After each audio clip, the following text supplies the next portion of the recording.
At this point, we're not dealing with a loan, we're dealing with a fairy tale narrated by a wolf.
So Tawanda strikes back with, "Wow, thank you, Tamar," delivered with a smile. And Tamar reacts like she's been slapped with holy water. This is the yellow rock technique coming from Tawanda, and I love it so much. Tawanda doesn't flinch, doesn't sweat, doesn't even blink. She just lets the absurdity hang in the air like a bad smell. So Tamar throws her next grenade. "Now that you had your accident," yes, the one where she literally got hit by a car, "you can run me my money back." That wasn't a gift. And this right here, this is Tamar's soul in X-ray. Because a normal human wouldn't use a car accident as a collection notice. But Tamar, she treats compassion like a coupon. Usable once, then expired forever. This also confirms my suspicion about her asking about her arm in the first place. She didn't actually care. And yet the internet still acts blind, deaf, and spiritually concussed, pretending not to see how monstrous this is. The dollar amount is brought up. It's $32,000. Tamar inflates it to $50,000. Now the part people keep skipping over because they're too busy drooling over the dollar amount. The fact that Tamar even inflates the number in the first place. The dollar amount isn't the scandal. The inflation is. It's evidence of an unreliable narrator. The fact that she lies, and even when corrected, she doesn't correct the lie, she just moves on like it's nothing, is alarming. You don't accidentally add $15,000. You don't trip and fall into a new tax bracket. You choose to do that. And manipulators inflate numbers the same way they inflate drama to create crisis big enough to justify their rage. The bigger the number, the bigger the villain she gets to pretend Tawanda is. And anyone who takes her version of events at face value is basically handing their brain to a known arsonist and saying, "Here, hold this flame for me." At this point, we're not dealing with a loan, we're dealing with a fairy tale narrated by a wolf. Tamar insists the money was a loan the lender needed to see in Tawanda's account. But listen closely. The story only exists because we're relying on Tamar's narration of the story now, which is already a red flag the size of a football field. Tawanda says the truth plainly. It was something Tamar offered, the kind of sisterly gesture they used to do for each other. A gift translated in toxic vernacular isn't generosity, it's collateral, a leash. The moment you stop performing for them, they drop that kindness on your head like an anvil. You can accept a gift from someone like Tamar if you want. Just know you're not receiving money, you're receiving ownership papers. Tamar tries to rewrite history again and immediately faceplants when Tawanda asks a simple question. "Tony, did she pay you for staying in your condo?" Tamar says yes. Tony says no. See, unreliable. "It doesn't matter because that's what family does for each other," is what Tony says. Point for Tawanda. Because though people like to forget, as of recently, Tony is the most level-headed of the sisters. And she just confirmed for me that this is what they do all of the time for each other. But Tamar is using this like a rope to hang Tawanda with because she's not pleased with her at this time. I know I might get the question, how do you know that Tamar is the one lying? Because Tamar's behavior is consistent with a manipulator. The sisters are trying to have a conversation, but it's not a conversation for Tamar. It's a game, and you can tell. So anyway, back to what I was saying. Herein lies the tragedy of the public reaction. Tawanda did defend herself.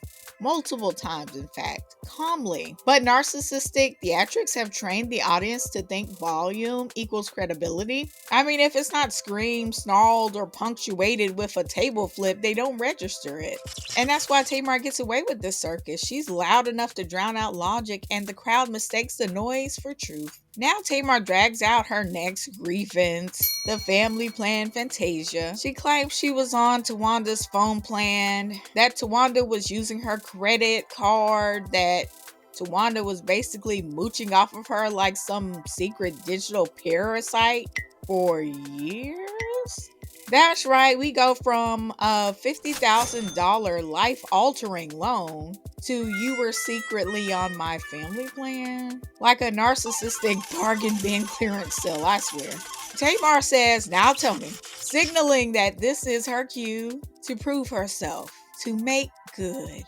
She doesn't cash out because though Tony admits she did tell her that, she also admits the obvious that just because Tamar said it doesn't make it true. Which lets me know that Tamar often doesn't have any proof, she just expects people to believe what she says. And they do. Tawanda's first reaction is genuine confusion. My phone bill? That's not guilt, that's someone being hit with a lie so stupid it short circuits their frontal lobe. I've been hit with that many a time. Tony says, family help family. Tamar parrots it back but adds her favorite garnish, moral superiority. Family helps family, but family don't steal from each other. Then she revs up to expose more on what Tawanda supposedly stole. But Tawanda is done being her emotional crash pad. Tawanda drops the secret, like a lead pipe on marble.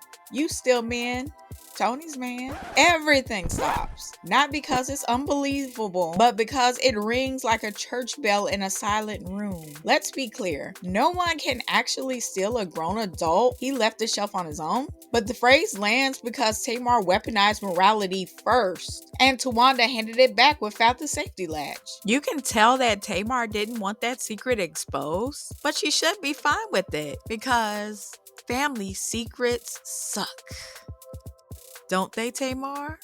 Tamar's reaction afterward, nuclear, not wounded, exposed, because when someone isn't guilty, they deny. When someone is, they combust.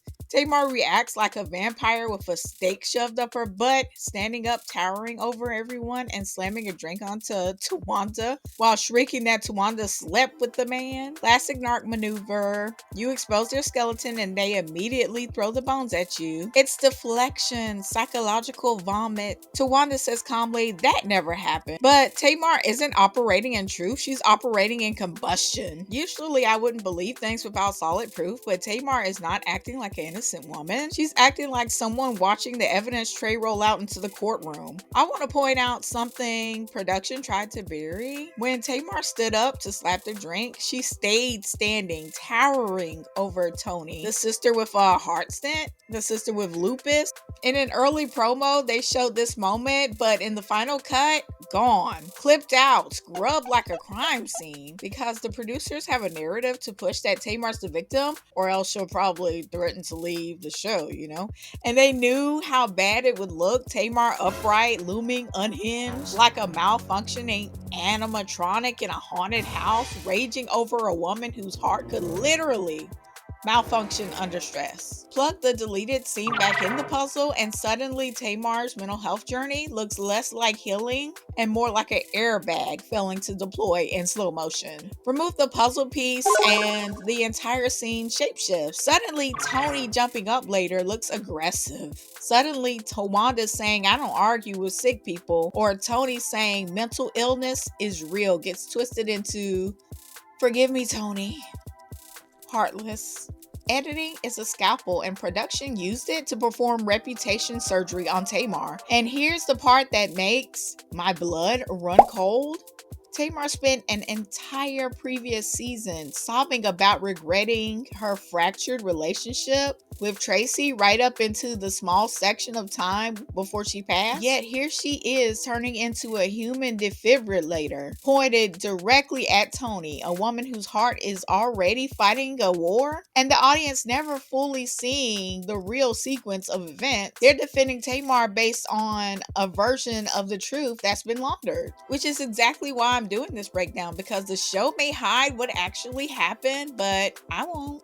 While Tony tries to speak through the foghorn that is Tamar, Tawanda steps in with a line delivered like a tranquilizer dart. Go ahead, Tony. I'm listening. I don't argue with sick people. Enter Gripe 9. The internet has been crying about this part the most behind the stolen money bit, but context matters. Tamar had just thrown a drink on her, stood over Tony like a storm cloud, and was spiraling like a loose ceiling fan. Tawanda wasn't being cruel, she was refusing to wrestle with someone who was no longer grounded in reality. And it landed because it was true. Tawanda explains in her confessional that arguing with Tamar right then would have been like arguing with someone in a hospital bed about something that's not true. They're not lucid, so that would be cruel, right? She's quietly telling the truth. This isn't real, and I refuse to dignify it. Then Tamar screeches that they're using her mental health against her, listing depression and anxiety like they're shield charms, which there must be a mix-up in the charts, or there's some comorbidity going on, because there's some cluster B-ism in there somewhere. This is the origin of the gaslighting narrative the internet is running with. I'm not having that. Gaslighting requires a stable baseline. Tamar tries to use mental health as a shield on inhale, then swings it like a club on exhale. She shrieks they're using her diagnosis against her, and in the same breath snaps back with, "You know y'all all need the pills." And right there is when her victim card should have been revoked. You don't get to cry stigma while slinging it like mud. So she's clutching her depression anxiety diagnosis like rosary, and then immediately turns around and starts pointing at each sister like she's prescribing medication on Oprah. You need Lexapro. You need Lexapro. You all need Lexapro. This is what I mean when I say she doesn't want to reduce stigma. She wants to monopolize it. She wants mental health to be a shield when she needs protection and a slur when she needs ammunition. You can't cry, "Stop using my mental health against me," and then hand out antidepressants like party favors 5 seconds later. That's not advocacy.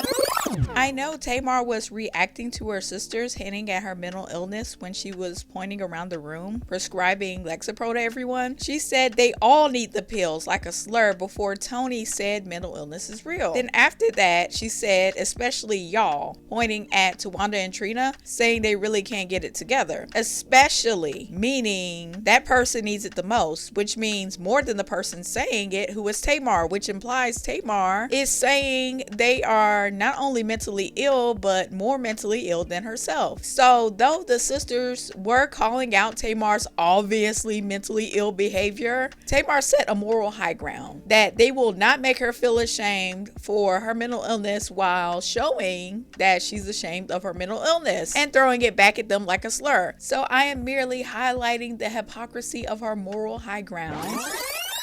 And because the well of logic is dry, Tamar resorts to what every insecure narcissist does when cornered and starts calling people haters, which is rich coming from someone who needs attention transfusions every day, someone whose crucifix is happiness, someone whose face is on its 5th software update and it's still crashing. So buckle up for part 3, because she's about to accuse her sisters of being jealous in a tone that screams she's terrified they aren't. This is where the insecurity leaks out like a cracked foundation. This is where the mask slips. And this is where I'll pick the bones clean.